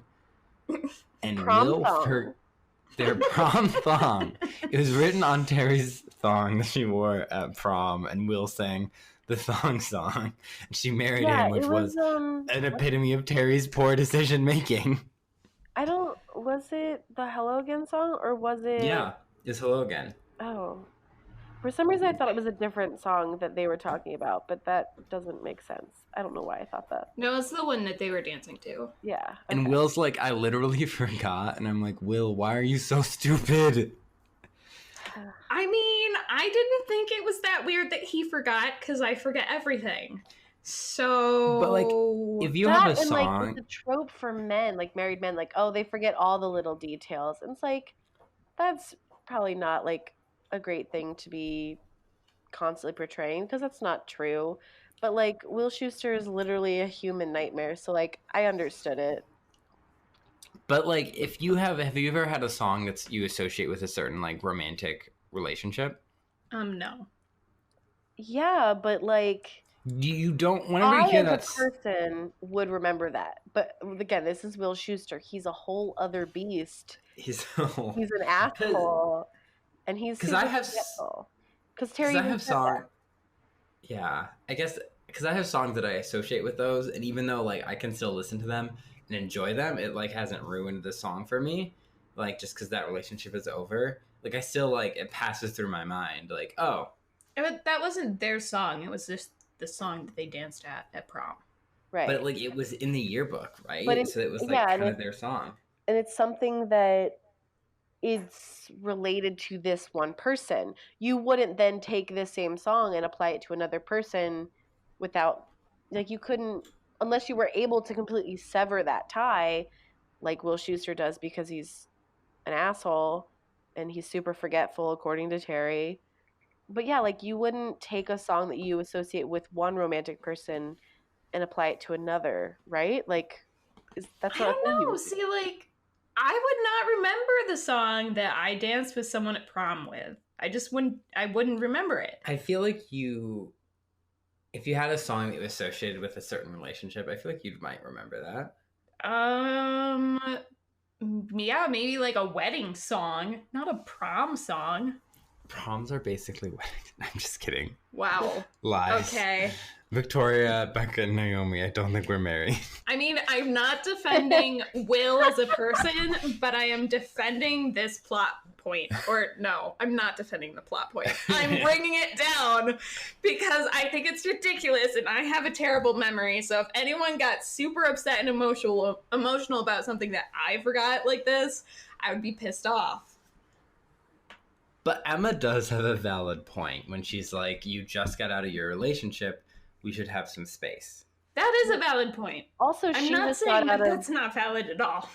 She also just got out of an almost marriage, regardless of the lack of romantic feelings. But, like, she also was about to make a very serious commitment because of her attachment to Will Schuester. So, like, neither of them were in a really good headspace. Emma was like, Anne Boleyn was a rebound and she lost her head. I don't want to be that. That's not what she says, but like that's what I assume everyone's Emma's saying. super into history. She's super into computers. She's super into Six, the musical about the wives of Henry VIII, which Glee would have covered if it came out while Glee was a show. Oh, that's another thing. I'm so glad that Adele's Hello was not a thing yet, because they would have been all fucking over that song in this episode. I'm so sad that there was, when you sent us a list of like reasons we should be glad Glee is canceled, and someone was like, I'll never forgive Ryan Murphy for letting Glee be canceled before they had a Carly Rae Jepsen episode, and I was like, yes, I agree. That would be great. In our Gleeboot, there will be a Carly Rae Jepsen episode. Yeah. So Emma's like, you need some space. So when Will goes to talk to Idina Menzel, Adele Dazeem, Shelby Corcoran, Elsa, Princess of Arendelle / Queen of Arendelle, Alphaba, Wicked Witch of the West. She's coach of the vocal directions, vocal adrenaline. Their rival Glee club about a Rachel plot that we'll get to. Then she's like, you're kind of cute. And then she's like, there's sexual tension. Sexual tensions are tensioning. And then it cuts to them making out in Will Schuester's apartment. Literally, probably like a day after he and Emma had their like make out sesh. Yep, because apparently he couldn't get it then, so he has to get it now. Yeah. Not to slut shame, but I remember a friend in college being like, am I too slutty? And I was like, well, everyone has their own kind of sexual, like, moral compass, and you need to figure out what yours is, because, like, that's kind of, like, up to you and, like, what your partners know about your relationship. But that being said, I feel like it's a general guideline that maybe it's not a super healthy thing to do the moment you break up with someone you say you're in love with, or like decide to take things slow to then go sleep or make out with someone else. Yeah. Yeah. I don't know. Will Schuester's got a lot going on. Like, the thing is that, like, I don't like that he did that, but I also understand that he's going through a lot, and so he's going to do some, like, I don't want to say unsavory, but just, like, things that maybe he wouldn't normally do, or things he would normally think about before doing, even though he's Will Schuester, and, like, he can't really see ahead of his nose, so... Remember when he gestured boobs over Kurt's body while singing, oh my gosh, I'm forgetting the name of this song. Was it Baby Got Back? Not Baby Got Back. No, Bust a Move? Bust a Move, yes. Was that, and then he also danced next to Quinn when he was like, girls are scantily clad and showing body next to the Cheerios. And like, it was all sorts of problematic. Again, he cannot see past the tip of his nose. Not very bright. Well, he is trying to figure out himself right now. Maybe he's figuring out that he's polyamorous. Oh, okay. Yeah. Interesting. There you go. That is a hot take. Woke AF. I like this take. That's a great take. Thank you. I am totally rethinking everything. I still hate Will Schuester, but you know what? You explore that polyam world. You do it, boy. There you go. All right. So Idina is all like, you're really cute. And I'm like, is he? And then she's like talking about his chin dimple. I was like, can we shut the fuck up about that chin dimple? I find it annoying. Yeah. I almost made a joke about, I think of that chin dimple when I want to not be turned on. And I just want to bring up that a friend of the podcast has said to me that when he's trying not to come, he thinks of the scene where Finn hits the male person. I love how many layers there are to that. Like, not only is he like thinking about a moment that would make someone stop like Finn does, but it's also, that's diegetic inside the world of Glee. So, like, there's so many layers to that I just appreciate so much. And I did get his permission before I said that on air. I was wondering. I'm did. so glad. I remember you asked him. saying that, and I was like, we have to get his permission because I need to talk about this. I appreciate this so much. Thank you to your friend for sharing this. And when he told that to us, his girlfriend was like, I appreciate that I found this out in a public setting. Again, so many layers. So many layers to this story. So, Shelby, Idina Menzel, is like, I have ice powers, this can't happen. And she's like, call me when you figure out your shit. Basically, like, I'm not even exaggerating. And she like gives him. After you find out you're polyamorous, count me in. So then she walks away, and he's all like, whatever. I don't think we get in his head, but thank the Lord, we don't. Yeah, so that's basically Will's plot, right? There's nothing else I'm missing. He and Emma did their breakup, right? Yeah, no. Mm-hmm. I think that's it. So we took care of the Wemma of it all. And now we're gonna get into the Finchel of it all.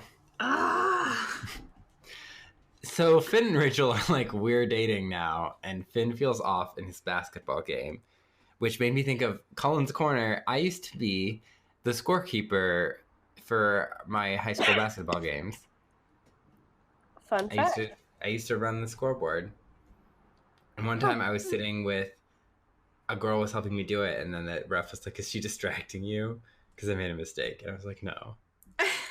But maybe she was. I don't know. She just got married.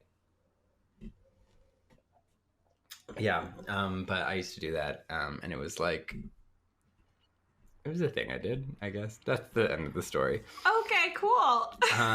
But Finn plays basketball in this season, and he feels off. They're losing just like the football team, and Rachel has like a sign that she brings to the games, and it's all like, that's my boyfriend, I love Finn. And then she also has a Team Finn t-shirt on. Yeah, which, like, I admire her commitment. Like, she's on brand. It's kind of creepy. On brand. Creepy, but on brand. Yes. Yeah. Oh my gosh, there's so much darkness in the world. Sorry. That was my response to the Mac screen dimming because we hadn't moved the mouse in a while. Yeah, so then Sue is back, and she's all like, I will destroy Glee Club. I hate Will Schuester and his permed hair, and we're all like, relatable, #mood. And then she summons Brittany and Santana, and she's like, you need to... Rachel is the girl who wants things too much, which, fair, smart observation. What she wants is Finn Hudson, so you need to take that from her. So Finn is feeling like Rachel's coming on too strong, which again, fair. And they're all like, oh, I just got distracted by a really great thought, but we'll get back to that. And then they're like, Finn, like, you should go on a date with both of us.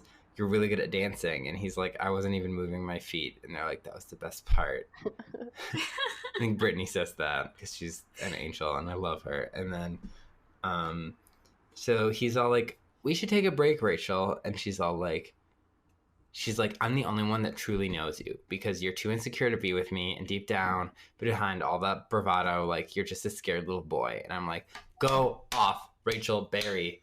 Also, side note, I know you because I'm a stalker. There was that song, I Want to Marry My Stalker. Hannah, can you still hear us? You haven't said anything in a while. Yeah, I was looking at my notes and I'm like, I'm trying to figure out when things happen. But so after Finn has that basketball game, he and Shu talk, right?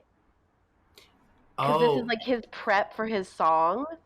So this is a thought I had. So Will Schuster's lesson is he wants to sing about hello. And he says that when the phone was invented, the inventor of the telephone, Edison...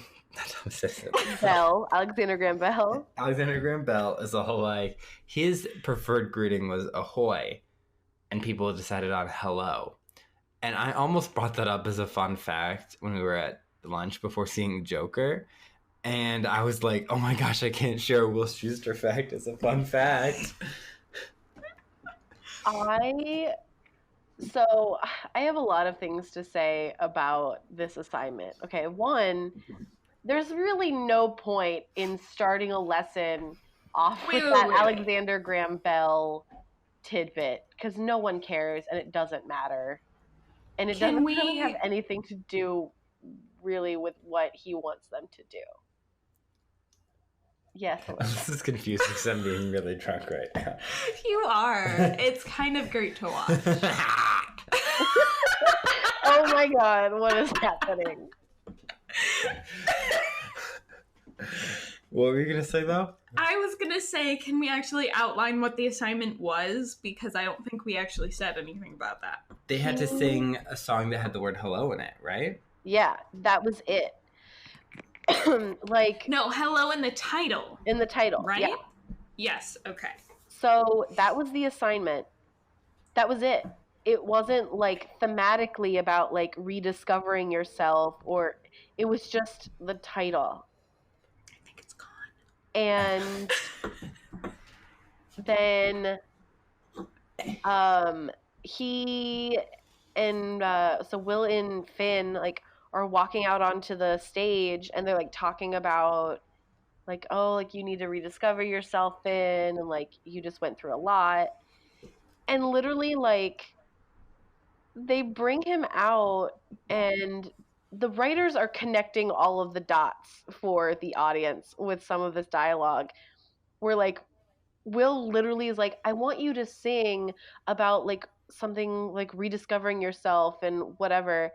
And then Finn's like, oh, that's why the band's here. And then he like looks at Mr. Shu and he's like, maybe I could sing and do my Glee assignment at the same time. And I'm like, why is this happening? Why do you have to spell this out for me? I'm not an idiot. And then I was like, maybe I am Finn and I am an idiot. Shout out to Kelly, my mother. She hates when TV shows treat her like she's stupid. And like, I remember when I was home for one summer and I was like trying to finish a season of Supergirl. Back when I watched that, she's like, this show is like talking to us so straightforwardly, like I can't get an allegory, like I'm dumb. And she's like, I hate that. And I'm like, fair. Yeah, like it was so, they were just walking us through it. And there are like a couple other times where they literally just walk us right through the steps very obviously. And I'm like, I wouldn't say you guys are better than this, but actually I don't think you are. When I do my Glee reboot, Finn is going to sing, oh, she's following me. I want to marry my stalker. That song about Rachel. And it would be a mashup with that and Don't Stand So Close to Me instead of the other song they mashed up with Don't Stand So Close to Me. Yes. You're welcome. But also, let's talk about Finn's hello number, because I hated it. I didn't like seeing him being sexy or trying. It wasn't sexy. Was that the one where there were like people in the hallway? Yeah, he was singing. Is it You're hello? You're gonna have to not use that as a characteristic for singing songs in Glee, because it happens a lot. But yes, okay, that's the one we're talking about. It didn't before this episode. No, I it was definitely seriously. did. No. It was. I mean, singing I in don't the think hallway. so. Yes, it has happened at least but 3 times. Non-diegetically. Yes, it has. I don't think so. Finn and Rachel's No Air. No that air. Definitely happened in the hallway. Take a bow. I don't remember any of it. That has definitely happened, and it will continue to happen. And it is one of my favorite / least favorite parts of the show. I love it. I love it. It makes sense, but I also hate it. Yeah, it's Hello, I Love You number. by The Doors. Yeah, That's what he sings. I don't even think I like that song, and I just did not like Finn dancing or not really dancing to it. It's the one where he dances like through the hall. Well, he walks through the hallway and then all of the cheerleaders dance around him. Yeah, it's Yeah. yeah, and so I just have so many things to say because okay, so Brittany and Santana are talking to him, they invite him out, and they literally are going to Breadstix, and this is the birth of Breadstix the restaurant, which is very exciting. I want to talk about the "Hello, I Love You" number first. Okay, let's because do that. I just want to say, so he's going around, he's singing "Hello, I Love You." He does the thing that Finn always does that I find #relatable, where he bends his knees a lot to look shorter, which I do in pictures. I do it a lot. Cullen is tall, if you have not figured that out. If you can't hear that, I can hear the height in your voice. I'm like 6'3", so in high school especially, I used to kind of shrug a lot in pictures, so I would be at like the same height as other people. My brother does that too. It drives me crazy. I'm always telling him to stand up straight, but he's 6'4", so he's got you beat. Okay. But back to "Hello, I Love You." He sings the song and he's singing it, and everyone's supposed to be like, "Oh, this is so sexy." Like, there's a shot of Kurt trying to be like, "Oh, Finn's being so hot right now," and I'm like, "This is uncomfortable. This isn't hot." Like, Finn he's drunk and he's like wobbling around. Finn at his best is Finn's very cute. He's very lovable. He's very attractive, but he's not like hot. Like, he's like trying to be like, "Ooh, Finn's so sexy." Like, it doesn't work when they're trying to be like, "Oh, Finn's so endearing. You have a crush on him." Like, I can feel that. But like when they're trying to be like, "Ooh, Finn," I'm like, no. Yeah, no. He's like a lovable doof, but he's our lovable doof. Yeah. Mm-hmm. So maybe it's supposed to be like Kurt finds it cute that he's failing at being sexy, but that might be being too generous. So, okay, so then he and Rachel like talk. He's basically like, he says he kind of wants to be alone, but then he like immediately starts like hanging out with Brittany and Santana. It's like, is he lying or I don't know. But anyway, he literally tells Rachel he wants to connect with his inner rock star, and I vomited in my mouth. I was like, I hate that line. That's terrible. Yeah, it sucked, but Finn was kind of being sucky in that scene, so.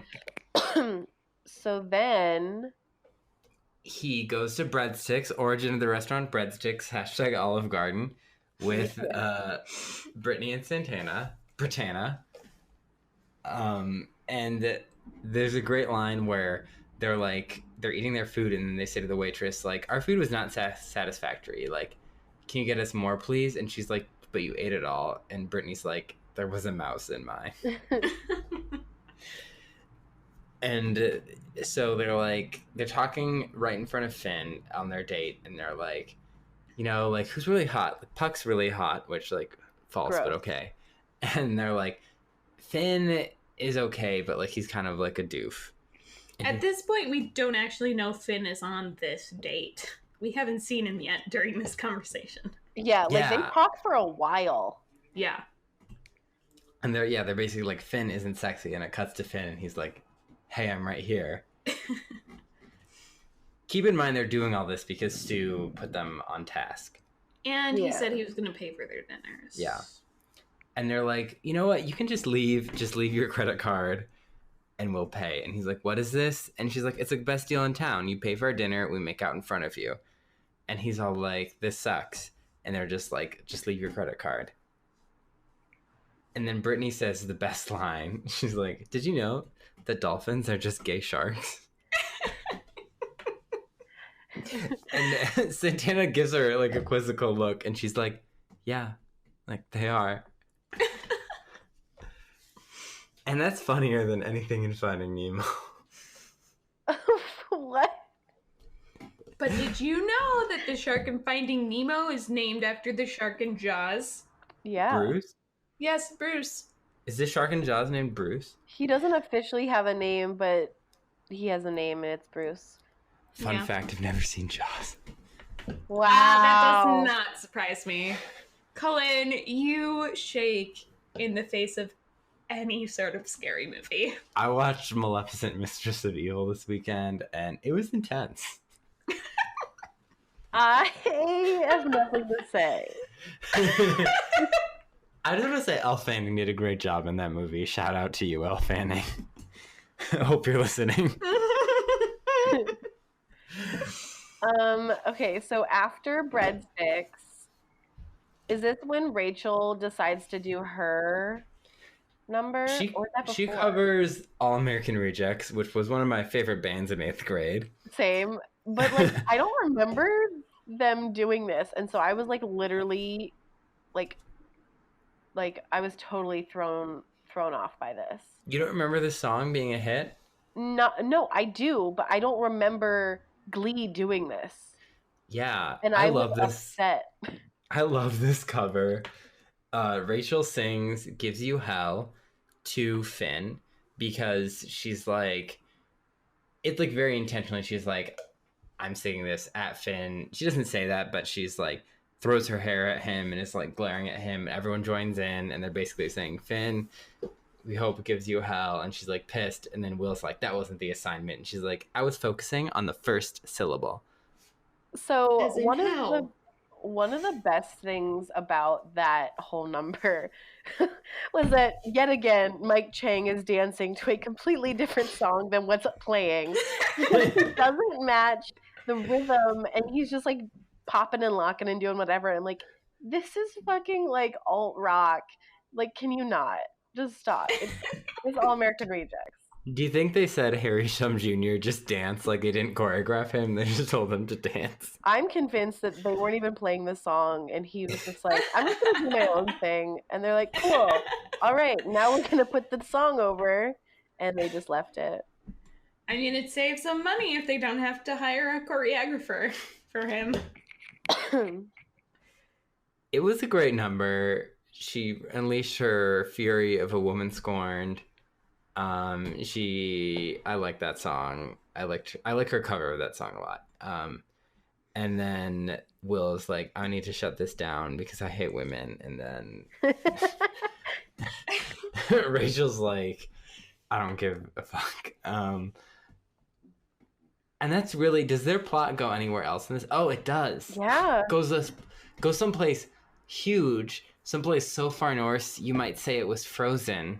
Wow.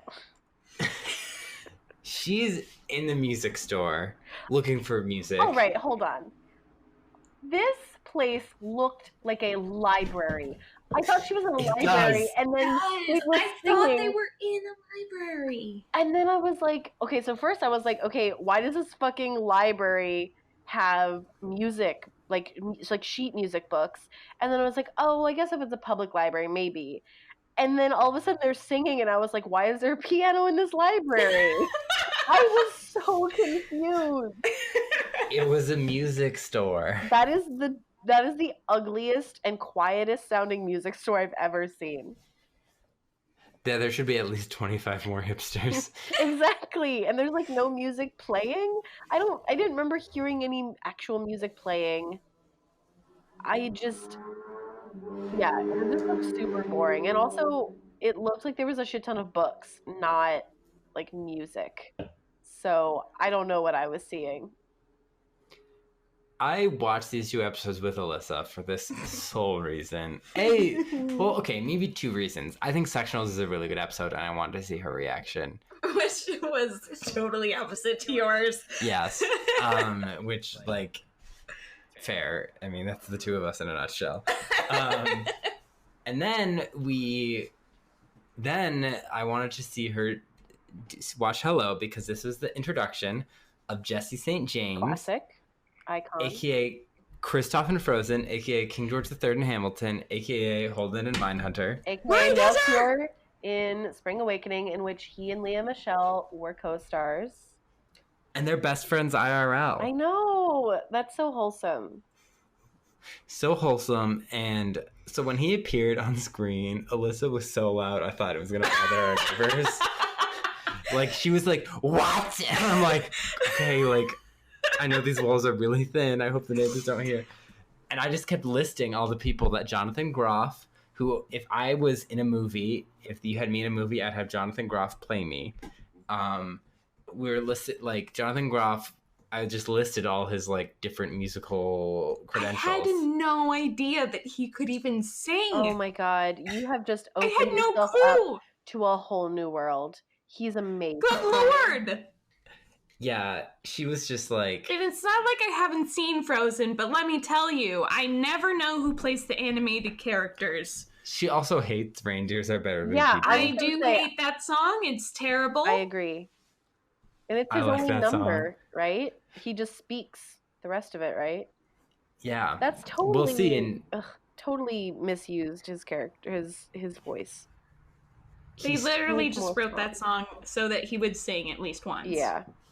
It makes no sense whatsoever in the actual story of that movie. But totally off topic here. we'll find out if he sings more in Frozen 2, but Alyssa was screaming because Jonathan Groff was on it, and I was like, yes, Jonathan Groff. And they sing Hello. I almost started singing Adele's Hello. Is it Hello, Is It Mia You're Looking For? That song. By who? Lionel Alyssa- Richie. Lionel Richie. Why would you ask me? I meant to ask Hannah, but I'm a little drunk.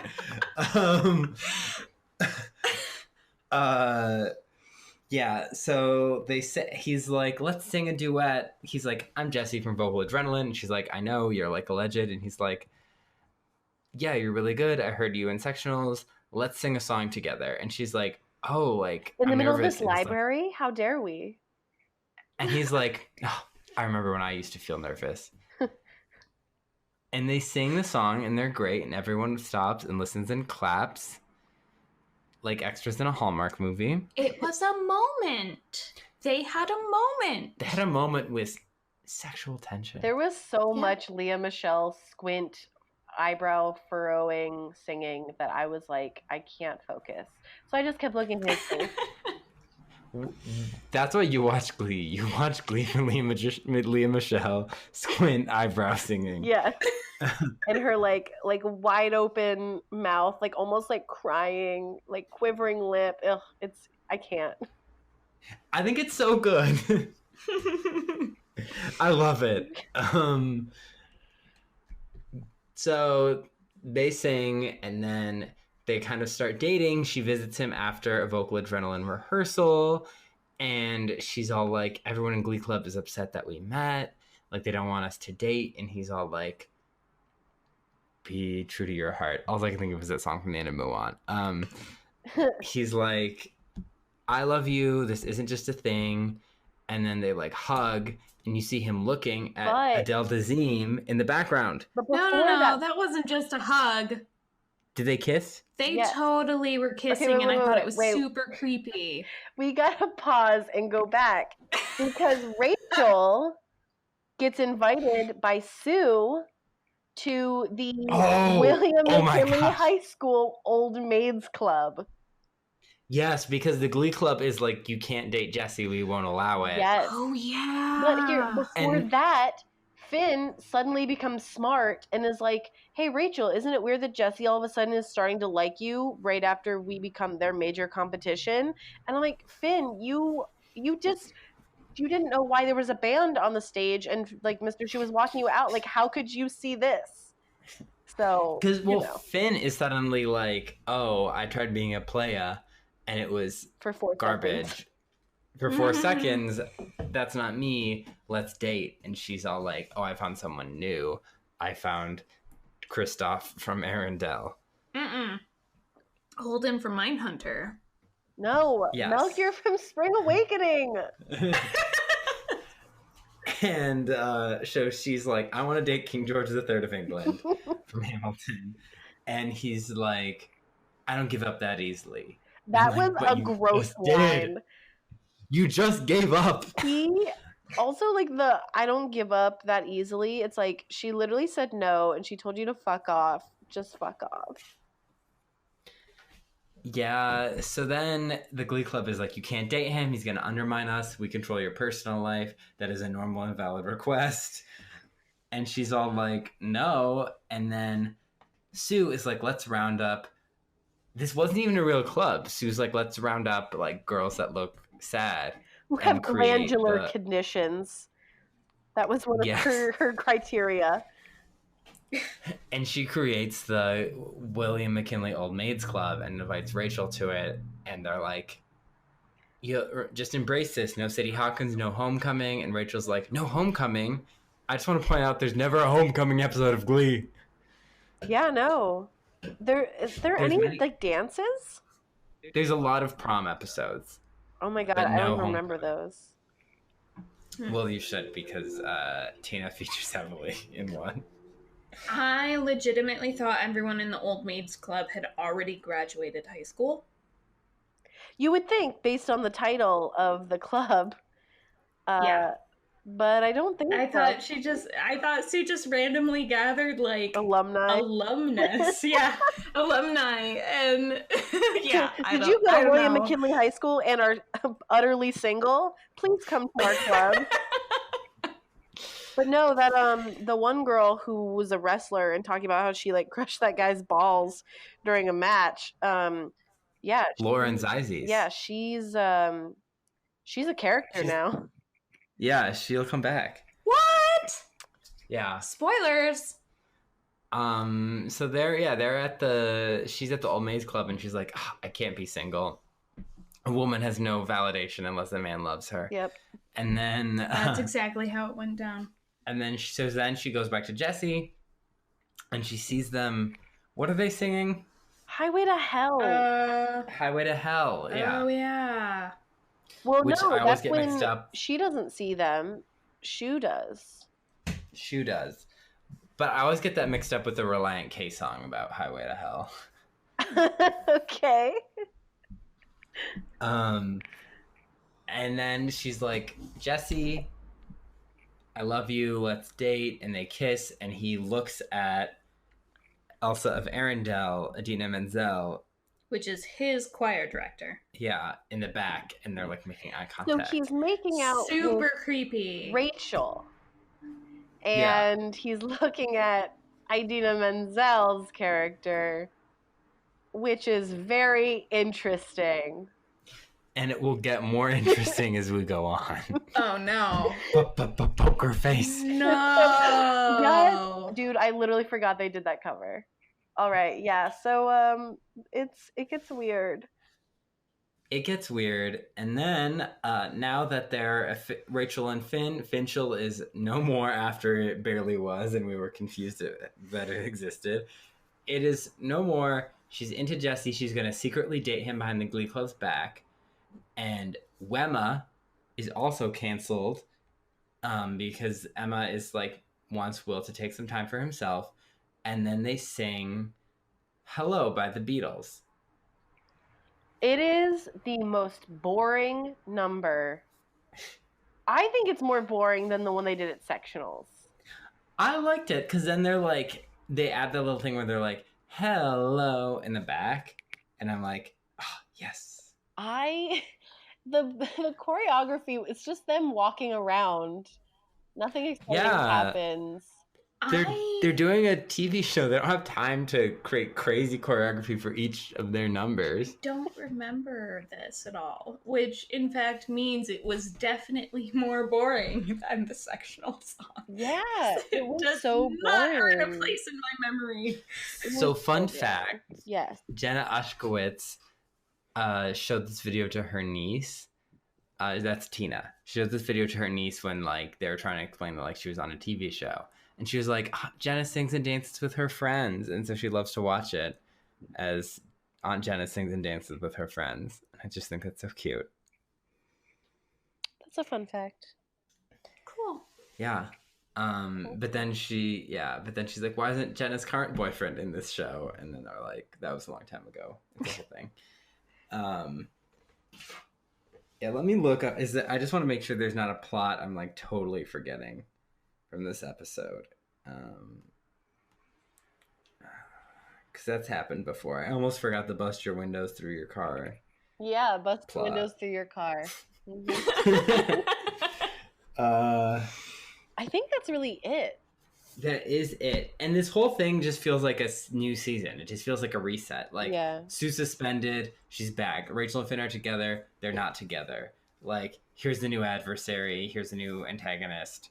Like, yeah, it does. I think the only thing we didn't really talk about is that, like, we get a tiny Puck and Quinn scene where, gross. like, exactly, where Puck is literally like, I don't date fat chicks, which is also a very interesting line, but but he's like, I don't date fat chicks, and she's like, I'm pregnant, and he's like, and that's my fault, and then they go away. Oh, I was like, my what God. How is it your fault, you fucking It's asshole? literally your fault. Oh my God. So yeah, that was a thing that I just was upset about. But yeah, Puck saying that, super interesting. Can't wait to see how that plays out eventually. Anyway, yeah, now it's time. Go ahead. Is it time for our like closing segments? I think so.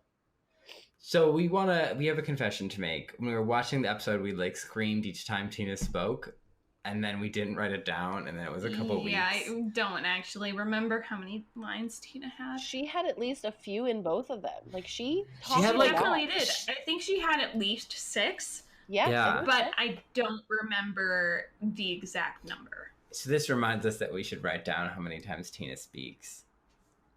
Yeah. I feel like that's directed mostly at me because I don't take notes. It's fine. I'm too intoxicated to be really that directed at anyone. Yeah, so Tina time, we're going to say 6+ lines. 6+, that's good. Yeah, 6 or more. So that's a pretty good time for Tina, Jenna Ushkowitz, Tony Award winner. Yeah, I mean, again, let's not get used to the sound of her voice, but she did great. Yeah. And then, should we do you want to do songs or characters first? Let me be 100% honest.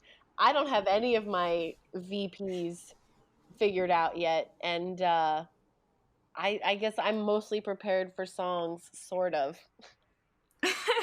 Let's do our favorite songs. All right, let's start with our least favorite song of the episode. Alyssa? Of both episodes. Yeah, of both episodes, yeah. Are we doing least favorite or like worst song, least important, or just a song you like the least? Yeah. Well, I don't remember Hello, so the fact that I don't remember it at all is kind of indicative that it was not a huge Hello Goodbye, the Beatles one. Yeah. Yes. Yeah. Hello. No, I don't. I mean, I know the song. I don't remember their rendition of it at all. And I watched the episode. Like, I was there. She was screaming about Jonathan Groff. So I'm gonna go with that one because there is literally, like, there's nothing in my brain. I can't recall it at all. What is your least favorite, Hannah? I went back and forth. It was basically everything in the Hello episode. But my worst song, I honestly gave it to Gives You Hell because I hated that whole thing. I honestly thought that the All-American Rejects had been bastardized. Just like Kelly Clarkson had been bastardized an episode previously. No. Are we not friends anymore? My least favorite was Finn's Hello, I Love You. I can second that. It was very, very close. It was awkward. It was uncomfortable. I wish it didn't happen. Yeah, it's not making it to the Gleeboot. What was your favorite song, Hannah? The one that always stuck out to me and that I actually was really excited when it started, probably because of Jonathan Groff, was Highway to Hell. I liked the fire and I liked him and his fire. So yeah, Highway to Hell. I'm gonna second that one. It was really amazing to watch, like a great performance. And then I think what the cherry on that ice cream sundae was definitely their choir director being like, that sucked! What are you doing? And then all of us normal people are like, wow. I loved the whole thing of her being like, it was like, you guys look really bored. Give me a show face. And then like Jessie like does this like big bright smile. It was scary. It was a scary smile. Yeah, I loved that whole segment. I remember in one of our classes in grad school, this girl was like, I can't see Jonathan Groff in Mindhunter because I know him from like Glee and musicals. And I was like, his character in Glee is slightly unhinged. Right. Like, it works. That's true. That's really true. Yeah. So I liked a lot of numbers in these 2 episodes. Bless your I heart. liked Gives You How a lot. Oh. I liked Hello Goodbye a lot. Oh. I liked Don't Rain on My Parade a lot. What's your favorite? But my favorite is My Life Would Suck Without You. All right. Yeah. I thought emotionally it was great because they're repeating all the like dances from before. Mm-hmm. I thought it was a great Kelly Clarkson cover. It's so good. I remember you had to explain to me that they were doing callbacks to the Yeah. Oh, really? previous episodes because I did not see it at all. Well, you don't remember things. I don't. It's a problem. Cullen, you So know I what was- I realized?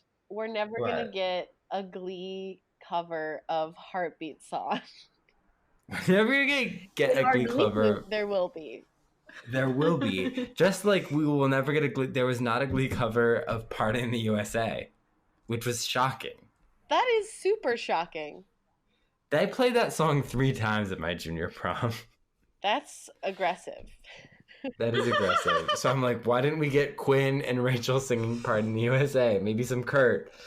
At some point, we should maybe have like a part of an episode dedicated to like songs that should have been covered or would be covered by Glee, and just like In our Gleeboot. yeah, just like talk about what context they would be in, kind of like how we Yes. have our Katy Perry musical that we're pseudo writing. Me and Hannah have a dream of writing a Katy Perry jukebox musical. It opens with If Life Was a Movie and then fades into California Girls. I think so. And then it ends with Unconditional fading into Firework. Yeah, I have no opinion on this. cool. Well, you should because it's awesome. All right, I guess we should talk about the players. Least valuable player. Oh my gosh. This is so tough. This is so tough, but deep down, I know it is one William Schuster. He distracts us from them winning sectionals. He's gross with Emma. He's gross with Elsa, Queen of Arendelle / Wicked Witch of the West. He is just a weird little man. So weird. You sound like Sue. And he's all like, Finn, you need to unlock your inner rock star. Hate it. Without like, he doesn't like give Finn any like real healthy advice about getting his mojo back, like self-care or like trying to understand like the process your feelings now that you had this whole thing where you're going to be a father and now you're not, which is kind of good, but like that's still a lot, and there's this betrayal and now you're in this relationship and maybe take time for yourself. But he's like, unleash your inner rock star, you know, people famous for getting addicted to drugs and alcohol and dying too soon. Wow, can we that hurts. Too soon. R.I.P. Corey Monteith. Oh my gosh, I didn't even think of that. Oh Yeah, my God. I love Corey Monteith. He's so good in this show. It makes me really sad. That's actually been one thing that's made it kind of hard for me to watch, that and Another Person. But like seeing him and like seeing like how good he is in this role, even if the role really sucks sometimes because the writing, but like he was just such an interesting person to watch, and it does make me really sad. You're right. It does make me really sad. Sorry for bringing us down. Bring us down, but can't bring me down tonight. They cover that song later this season. I'm gonna say my LVP is gonna be Sue, because like she kind of was her own downfall in sectionals, and yet she like still was blaming Schuster, which like understandable, but like not really valid.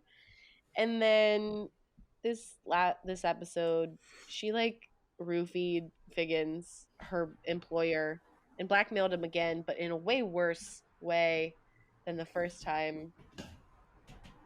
Yeah, she's gonna get my LVP status. My namesake. She's also getting mine. She's kind of just, not that she isn't normally a terrible person, but like her terribleness gets more real in these episodes. So yeah, the fact that she roofied a guy and tried to blackmail him, like I was leaning maybe towards Principal Figgins again, but I think he's, like he's a weak guy. But his reasons for succumbing to blackmail, because the blackmail is so bad, like, I'm gonna go with Sue. I'm gonna go with Sue on this one. Yeah, her, like what you said, like her terribleness gets real. Like the levity was just sucked out of her in these last 2 episodes. Yeah. It's a bummer. Who's your LVP or your MVP? I'm gonna go with Jesse. He made a hot take onto this stage in Glee, and I am here for it. Hannah, you keep stealing all of the ones that I'm You gonna and I do. are just in sync this week. We are. But now it seems like I'm stealing everything because you went first, like in sectionals. You... Wonderful callback, honestly. I'm clapping. I don't know if you can hear it. No, like, honestly, you had started the conversation off with being very pro Mindhunter at the very start of our talking tonight. So I feel like maybe you influenced me. Yeah. I am going with Jesse as well. He's such an interesting character. Like, you can tell that he is going to bring drama. Yes. I'm all for it. I love drama. That's why I love teen dramas. That's why you love Glee. That's why I love Glee. My MVP is going to be, I do love Jonathan Groff. J. Groff, Groff Sauce. He's the light of my life. But I'm going to go with Rachel Berry because she really took the lead in sectionals in a really healthy way. Mm-hmm. She was like, I'm going to give Mercedes her shot. And then when Mercedes wasn't ready, she's like, I'll step in. She helped bring the team together. And then when Finn was all like, ooh, you make me feel like not as cool, I'm going to break up with you. She's like, you know what? Like, F you. I'm going to sing a whole song about it. Like, I'm a strong, confident woman and you should respect me. And then when Jesse's like, I think you're cool, she's like, yeah, I'm going to accept this person who's coming into my life and just loving me for who I am. All right. So, and not letting my team control me. So I'm like, you go, Rachel Berry. Yeah, that's valid. That's valid. Yeah. So that was, that's sectionals and hello. Any other final comments? I don't think so. I think we pretty much hit it. Yeah. All right. Well, we are on social media. By the time this episode airs, there should be shit up there. We are at Gleeboot Pod on Twitter and Instagram. And we also have a Tumblr, Gleeboot Pod. So yeah, check us out. Check out our shit. I'm sure I'll be reblogging those BuzzFeed listicles that I've been sharing basically every Monday morning. And yeah. Yeah, remember to subscribe to our podcast. Please leave a 5-star review. In our future episodes, we will be shouting out different 5-star reviews or whatever review you feel is adequate. But yeah, I was gonna say that's like really demanding. But like, we've got leave a 5-star review? Okay. But any 5-star reviews that we get, we will be shouting out because we have a couple. We're not shouting out the 1-star reviews. We're not. Unless they're like really good, and then we're like, we got to give you props. Like if you got some good we might. Yeah, we might. We want to hear from you. Please leave a comment, subscribe. We're wherever you can find your podcast. We're on the podcast app, on Google, and on iPhones. We're on Spotify. Follow us. Yeah, and I hope you're having a good time experiencing Glee again with us. That's great. I'm having a great time. All right. So bye. Tune in next time for the next 2 episodes of Glee and the next episode of Gleeboot. Thanks for listening. Bye.